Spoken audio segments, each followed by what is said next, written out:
Hey everybody, welcome back to BigRedEDC. Well, today's my last day in Nebraska. Taking off early tomorrow morning, hopefully. Get on the road as quick as possible. But I'm kind of here at my mom's house by myself. My brother took off for work today. He's on the road for the next 2 or 3 days. So, and of course, my mom being in assisted living, I'm kind of here by myself tonight. So, why not talk to you guys and do a knife review? I thought that was a pretty good idea. So, we're going to be checking out the steel wheel Scylla. Now, the Scylla has a lot of aspects that kind of grab your attention, in my opinion. One is obviously the thumb studs. But before I get into that, I just kind of want to show you, you've got the steel wheel. This is, like I said, the Scylla. There's your numbers. The Scylla is part of the Steel Wheel Urban series. Now, it is listed, well, if I throw the box, it is listed as an ambidextrous knife because the current clip on there is for right hand, and, oh, there it is. They give you an extra clip for left hand. So there's some lefty love here. So, that's awesome. It's dual thumb stud, dual pocket clip, left-handed people rejoice. Very cool. We don't see that a lot of times, and it just makes the knife just that much better, in my opinion. But first off, we're going to take a look at that handle. Now, to me, that handle alone just has, by the shape, has just, it's really attention grabbing. You know, the overall shape, and yeah, it's kind of cool. I kind of like the shape of it. Everything is chamfered really nicely. Some decent grip on that G10 for sure. Holy smokes, yeah. Oh, yeah. Good grip on that G10. Stainless liners. You got a really nice looking blue aluminum back spacer. There's your lanyard hole right there. There's that pocket clip I was talking about. This is the right hand pocket clip. I am right-handed, so not overly deep carry. If we're looking at about right there, we're probably coming in just shy of that half-inch kind of that we normally see. Not too bad, though. Not bad at all. The most obvious thing we're going to see are those thumb studs. I mean, those things are, they're huge. They just are. Let's take a look at our centering. Centering is pretty darn good. Now, I will be perfectly honest with you. In using and flipping this knife, it came pretty loose. And it was pretty much touching the show side liner there. So, one thing about the Scylla is you're going to have to, I would say, you're going to have to get it where you want it, set it, and then Loctite that pivot screw because, you know, I mean, just going on this model alone, I mean, it loosened up pretty bad. It was pretty loose. I've got it. Nope. No lock. No rock. No play. But, yeah, that's definitely something you're going to have to keep an eye out for. As I said, a dual thumb stud. Action riding on ceramic bearings. Very, very smooth action. Oh yeah, it drops. Definitely drops. So, yeah. Very smooth. I mean, that blade, it's a good sized blade, so I mean, it's got some heft to it.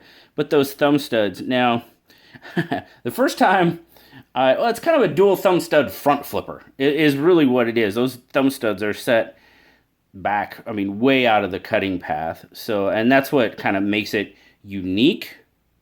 Like I said, really large thumb studs. But the first time I flipped it, I kind of got myself right there. So, something else you're going to want to keep in mind, you got to get that finger a little bit low. But you could also, you know, you could also just slow roll it. I mean, the action is really, really nice on this knife. Really, really nice. Now, once you got it open, you're going to see it listed as a drop point blade most places. Steel Wheel actually calls it a leaf-shaped blade. So, if that's what steel wheel calls it, then that's what I'm going to call it. So, leaf-shaped blade. Nice satin finish out. Sorry about the glare, guys. Steel wheel logo. There, of course, you've got the Scylla and your model number. F79-02. There's a blue black bladed version, and there's a black washed bladed version as well that I've seen. Choil.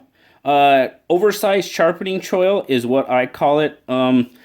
I wouldn't call it a finger choil. I can get my finger up there as long as I'm kind of, keeping it back.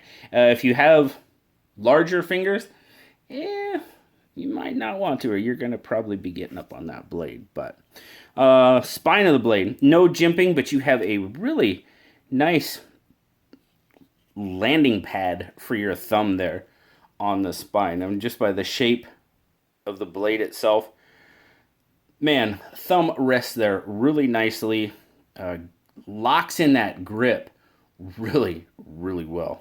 Nice swedge there. High flat grind. Really, really, I like the shape of the blade. It's been great. I've used it while I've been here in Nebraska. I got it right before I came. Been using it, here and there. Not a lot of cutting. I have to tell you, I wasn't at work, so I wasn't doing my normal rope cutting, but I did find some rope and gave it a whirl, and you betcha.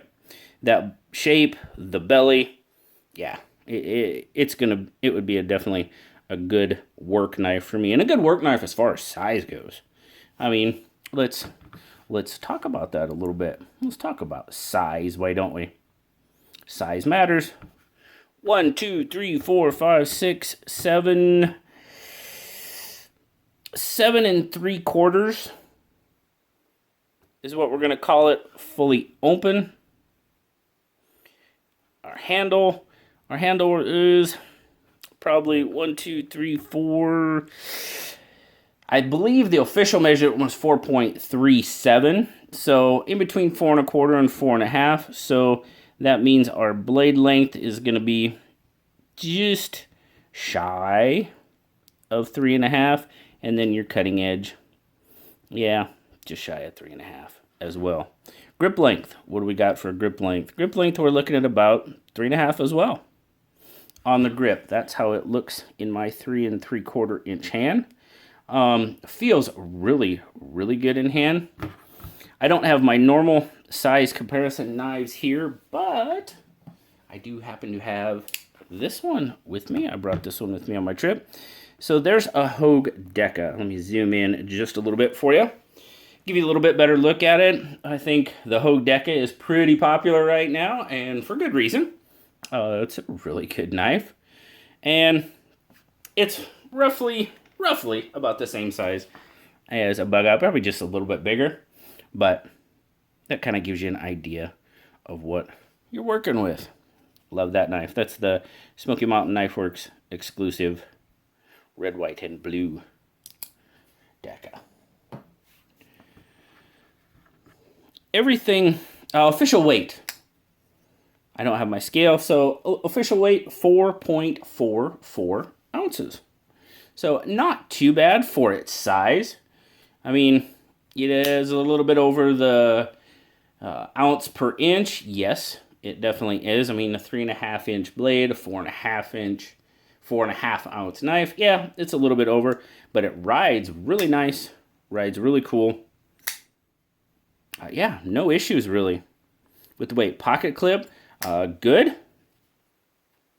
Pretty good in and out of pocket. I was a little, I don't really necessarily like the way pocket clips when they stand up towards the back like that, but not bad at all. Not bad in grip. Can I feel it? Yep. Excuse me. Is it a bad feeling? Not really. And I think you could put this knife to work for, a decent period of time, and I really don't think it's going to bother, to be perfectly honest with you. Now, this guy sells for right around, $60, $59.99. That's what it sells for. If you look on the Steel Wheel website, they have it listed at $69.99. But pretty much all your favorite retailers, $59.99.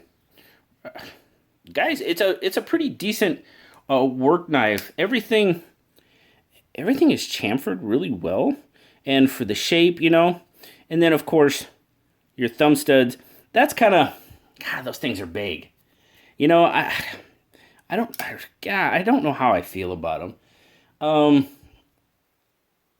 Because I mean, you can tell they protrude a little bit from the knife. Do they have to be that big? No, I don't think they do. And I'm not really crazy about them being that big. It just kind of looks, oh, I don't want to use the word gaudy, but I don't know. They just seem a little big to me, you know? And that's really an aesthetic thing. It doesn't hamper, or if anything, it assists the opening of the knife for sure, because I mean, they're pretty hard to miss. So yeah, I'm just, you know, I think they could be smaller. That's just me though. That's my opinion. Yeah, it's just an aesthetic thing for me. Overall, guys, yeah, it's a solid knife. The things I said to watch out for. First time you're opening, just make sure your finger's below that, or you might get it. And keep an eye open for when you're flipping, because, like I said, this one did come off center for me. I had to tighten it back up, but I got it tight enough, and as you could see, it's off just a little bit now. But when it's tightened, centered, yeah, it's solid. So you're just going to have to pay some attention to that and get the old Loctite out and fix it up. Otherwise, guys, solid knife. Yeah, I'm digging it. The thumb studs, but you know, overall, Blue's not here. I think he would probably give it an 8.5, because I mean, for all intents and purposes, it's a very solid knife and it's worth it. I'm going to give it an 8 just because I think those thumb studs could be smaller. Is it a nitpick? Yeah, maybe. But, you know, that's my opinion. So, thanks a lot, guys. Really appreciate you checking it out with me today. As always, like, subscribe, leave me a comment. You know I love talking to y'all. Until next time, guys. I'll talk to y'all later. Bye-bye.